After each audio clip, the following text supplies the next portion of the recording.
कसं काय राव मजेत ना. मी विश्वास वाढेल परत एकदा तुमच्या सर्वांचं स्वागत करतो माझ्या यूट्यूब चॅनलवर. आणि आज माझ्यामध्ये तरी हा प्रचंड महत्त्वाचा विषय आहे जो की कुणीच आजपर्यंत मांडलेला नाही आहे आणि युजली मुलं मांडत नाही. तसंही मराठीमध्ये कॉन्टेंट क्रिएटर खूप कमी आहे आणि फॅशन आणि ब्युटी कॉन्टेंट क्रिएटर तर भाई विचारूच नका. एवढे लाजता भाई मुलं व्हिडिओ बनवण्यासाठी की विचारता सोय नाही. तर आज आपण बघणार आहोत हेअर फ्रेमिंग. हेअर फ्रेमिंग म्हणजे काय, माझ्यामध्ये तरी प्रचंड महत्त्वाचा विषय आहे आणि मराठीच नाही तर हिंदीमध्ये सुद्धा याच्यावर कोणी व्हिडिओ बनवलेला नाही आहे. हेअर फ्रेमिंग का करावी, कुणी करावी, ही सगळ्यात महत्त्वाचं कशी करावी. Without wasting time let's jump into it. आता हेअर फ्रेमिंग म्हणजे काय, तर तुम्ही जेव्हा हेअर सेट करता, हेअर सेट करताना तुम्हाला अगोदर तुमच्या हेअरची फ्रेम सेट करावी लागते. जसं की तुम्ही आंघोळ केली आणि आंघोळ केल्यानंतर तुम्हाला असं वाटत असेल की भाई मी आज ह्या ॲक्टरसारखे केस ठेवायला हवे, त्याच्यामुळे तुम्ही जर फक्त मूज घेतला किंवा हेअर स्प्रे घेतला आणि तो लगेच मारून दिला, नंतर कंगव्याने हेअर सेट करण्याचा प्रयत्न केला, that doesn't how it work. कोणतीही हेअरस्टाईल करायची असेल तर सुरुवातीला तुम्हाला फ्रेम सेट करावे लागते. म्हणजे एक तर हेअर ड्रायर किंवा मग हेअर डिफ्युजर किंवा मग हेअर स्ट्रेटनर, ह्या 3 गोष्टींनी तुम्हाला केसांची फ्रेम सेट करावी लागते. तुम्हाला हेअर स्ट्रेट हवेत की कर्ली हवेत की वेव्ही हवेत, त्याच्यानुसार तुम्हाला फ्रेम सेट करावी लागते आणि त्याच्यानंतर तुम्हाला स्टायलिंग प्रोडक्ट वापरावं लागतात. But in my opinion hair फ्रेमिंगची सुरुवात जी आहे ना ती तुमच्या फेस शेपपासून होते. म्हणजे तुमचा फेस शेप कसा आहे त्या शेपनुसार तुम्हाला बियर्ड कट करावं लागते आणि त्या हेअर कट करावं लागते आणि मग त्याच्यानंतर तुम्ही केसांची फ्रेम सेट करू शकता. आता तुम्हाला नेमका तुमचा फेस शेप तरी माहिती हवा ॲटलिस्ट. माझं थोडा ओव्हल आणि डायमंडमध्ये जातो. म्हणजे माझी जॉ लाईन थोडी मोठी आहे आणि माझं कपाळ लहान आहे त्या तुलनेमध्ये, त्याच्यामुळे माझं जातं ओव्हल किंवा डायमंडमध्ये. भरपूर फेस शेप आहेत जसं की डायमंड आहे, ऑब्लॉंग आहे, ट्रायंगल आहे, ओव्हल, हार्ट शेप, राऊंड, असे भरपूर प्रकार आहेत. या ठिकाणी मी चार्ट देऊन देतो वाटल्यास. त्या चार्टनुसार तुमचा फेस शेप कोणता आहे, फेस शेपनुसारच तुम्ही हेअर कट करायला हवी. खूप प्रकारचे हेअर कट आहेत, त्या तुम्ही स्टाईल करू शकता. माझा ओव्हल आणि डायमंड फेस शेप असल्यामुळे मी प्रयत्न करतो की थोडा बाउन्स राहील इथे, थोडा पफी राहील. कारण मी जर टकली केली ना तर माझं डोकं वरतून कमी वाटेल आणि खालून जॉ लाईन खूप मोठी वाटेल. तर जॉ लाईन चांगली आहे माझी, समज रहे हो बट स्टील तर मी मुळात थोडाफार बाउन्स ठेवण्याचा प्रयत्न करतो. बट मी नेहमी क्लासिक सीझर हेअरस्टाईलच करतो किंवा क्लासिक हेअरस्टाईल म्हणू शकता तुम्ही. आणि त्याच्यामध्ये सर्वात महत्त्वाचा भाग म्हणजे फ्रेमिंग. आता तुम्हाला समजण्यासाठी मी याचे 3 भाग केलेले आहेत, प्रीसेट, सेटिंग आणि पोस्ट सेटिंग. तर प्रीसेटमध्ये काय काय येतं, सगळ्यात महत्त्वाचं मला तरी असं वाटतं की खूप महत्त्वाचं आहे. कारण पर्सन लाईक मी ज्याला की बाबा रोजच हेअरस्टाईल करायचे असतात, रोजच सोशल मीडियासाठी शूट असेल किंवा अल्बम सॉन्ग असेल किंवा सिरीजचं शूट असेल, काही ना काही शूट सुरूच असतं. त्याच्यामुळे माझं तरी महत्त्वाचं आहे आणि माझ्या जीवनामधला हा अविभाज्य घटक आहे तो म्हणजे हीट स्प्रे. प्रचंड प्रोडक्ट आहे मार्केटमध्ये, त्याच्यामुळे स्प्रे म्हटल्यानंतर नेमकं तो स्प्रे कशासाठी आहे, काय हे सगळ्या गोष्टी बघून घ्यायचा. या हीट स्प्रेच्याही अगोदर मी तुम्हाला सांगेल की तुम्ही जे मेडिसिन लावताय ते मेडिसिन वापरलं तर बेस्ट राहील. बट मिनॉक्सिडिल वगैरे जर तुम्ही वापरत असाल तर एक गोष्ट लक्षात घ्या की तुम्ही जर मिनॉक्सिडिल लावल्यानंतर हेअर ड्रायर वगैरे वापरत असाल तर 50 ते 70% मिनॉक्सिडिल तुमचं इव्हॅपरेट होऊन जाईल, म्हणजे उडून जाईल. त्याच्यामुळे ड्रायर वापरण्याच्या अर्धा तास अगोदर तुम्ही मिनॉक्सिडिल लावा. हे मी आता रोजमेरी ऑइल लावतोय कारण मी मिनॉक्सिडिल वापरणं बंद केलं आहे मागच्या 1.5-2 महिन्यांपासून. त्याचा मी तुम्हाला दुसरा व्हिडिओ बनवेल कारण खूप मोठा टॉपिक आहे. आणि हो, हे रोजमेरी ऑइल मी घरी बनवलेलं आहे कारण माझा अजिबात विश्वास नाही आहे ब्रँड्सवर. Because I know I usually promote brand and I check out every single thing. That's it. मी आता तुम्हाला दाखवतोय जे हीट प्रोटेक्टर मी वापरतोय ते हे आहे स्ट्रिक्सचं heat protector. It is good. तुम्हाला जर हीट प्रोटेक्टर वापरायचं असेल तर तुम्ही लिक्विड बेसच वापरा कारण ते थोडं हेअरमध्ये थोडं लवकर ॲब्झॉर्ब होऊन जातं. तुम्ही जर सिरम बेस वापरलं तर ते लवकर केसांमध्ये ॲब्झॉर्ब होत नाही ते, कारण त्याच्यामध्ये सिलिकॉनचं प्रमाण खूप जास्त असतं. एखाद्या वेळेस हेअर सेट करताय दॅट इज फाईन, तुम्ही हीट प्रोटेक्टर वापरलं नाही तरी चालेल. बट आम्हाला तर रोज करावं लागतं त्याच्यामुळे वापरतो.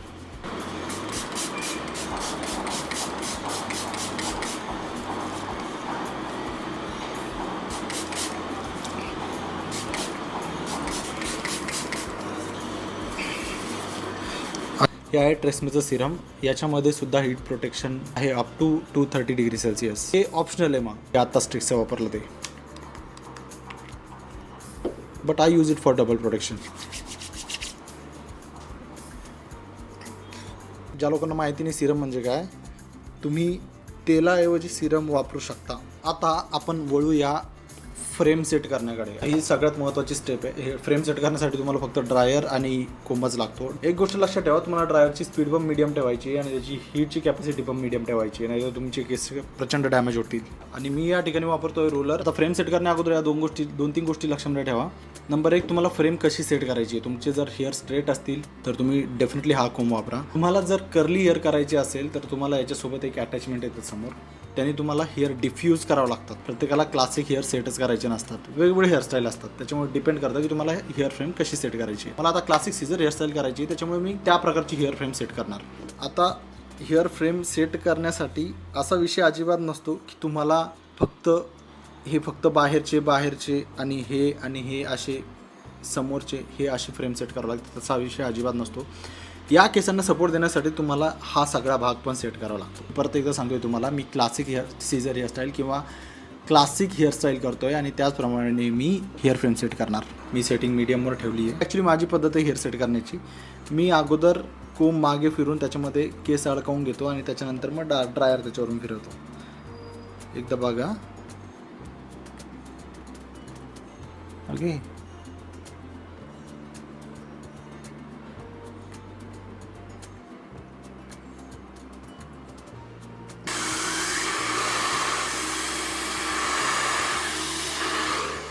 विदाऊट सिरम तुम्ही अजिबात करू शकत नाही, कारण तुमचे केस लगेच गुंतून जातील, लगेच टँगल होतील. त्याच्यामुळे सिरम इज मस्ट.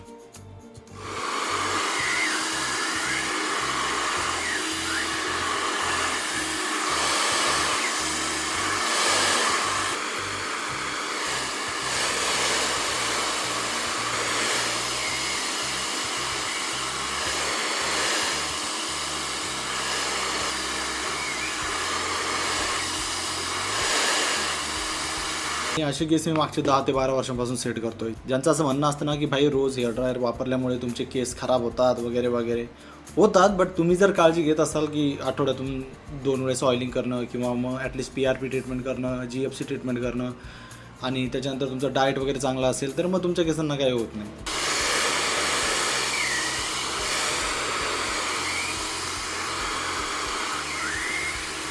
हे इकडचे केस थोडे इकडे पडू नये आणि इकडचे केस इकडे पडू नये, त्याच्यामुळे मी हे केस पण इकडे पकडून या केसांची फ्रेम वरती सेट करून घेणार.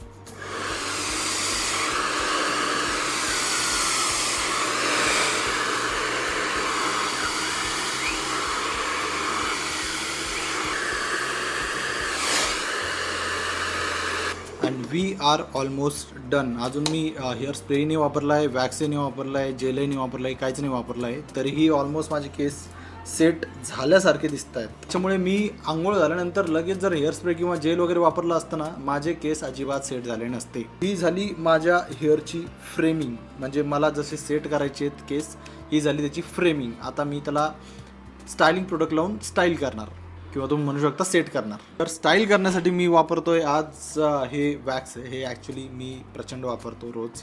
आणि त्याच्यानंतर हा हेअर स्प्रे आहे का संपलाय बहुतेक. आता अगोदर मी थोडंसं वॅक्स घेणार, दॅट्स इट, आणि ते सगळीकडे मी अशा प्रकारे पसरवून घेणार.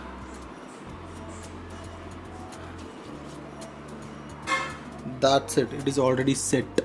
थोडेफार ते तसेच राहावे थोड्या वेळासाठी, कारण मला अजून भरपूर कॉन्टेंट करायचं आहे, त्याच्यामुळे मी हेअर स्प्रे मारणार. But this was the point. मी जर अगोदर फ्रेमिंग केलीच नसती तर मी अजिबात त्याला हेअर जेल लावू शकलो नसतो किंवा हेअर स्प्रे लावू शकलो नसतो, कारण कितीही मी जेल लावलं असतं, किती मी वॅक्स लावलं असतं तरी ते सेट झाले नसते. भरपूर मुलांचा हा प्रश्न असतो की भाई हेअर सेट कसे करायचे. ते सेट करण्या अगोदर तुम्हाला हेअर फ्रेम तयार करावं लागते अशी. That's it. हेअर फ्रेम एकदा तयार केली तुम्ही, त्याच्यानंतर तुम्ही कोणतेही स्टायलिंग प्रोडक्ट, तुम्हाला खूप कमी स्टायलिंग प्रोडक्ट वापरावं लागतं. The main thing is that framing your hair. हे तुम्ही अगोदर शिकून घ्या. शिकण्यासाठी थोडा वेळ लागेल डेफिनेटली. ड्रायर कसं फिरवायचं, कसं नाही, कोणता कोंब वापरायचा, कोणते प्रोडक्ट वापरायचे, हे थोडा वेळ लागतो या गोष्टींसाठी. बट एकदा शिकल्यानंतर you will good to go. Hair spray कधीही तुमच्या केसांच्या मुळांपर्यंत जाऊ देऊ नका.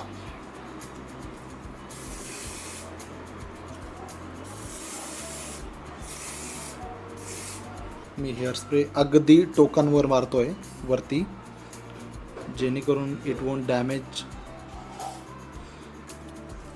माय रूट्स किंवा मग मी असा हात ठेवून मारतो कधी.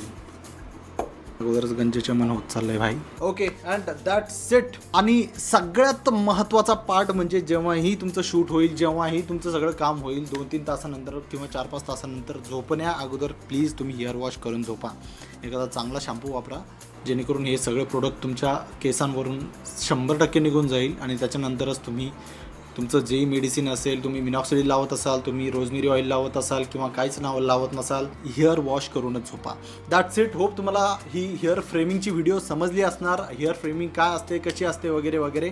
आणि होप तुम्हाला हा व्हिडिओ आवडला असणार. तुमचे काहीही प्रश्न असेल प्लीज कमेंट करून सांगा. आणि प्लीज या चॅनलला सबस्क्राईब करा. तुमचा एक कमेंट किंवा एक सबस्क्रायबर मला उत्स्फूर्त करतो नवीन व्हिडिओ बनवण्यासाठी. धन्यवाद.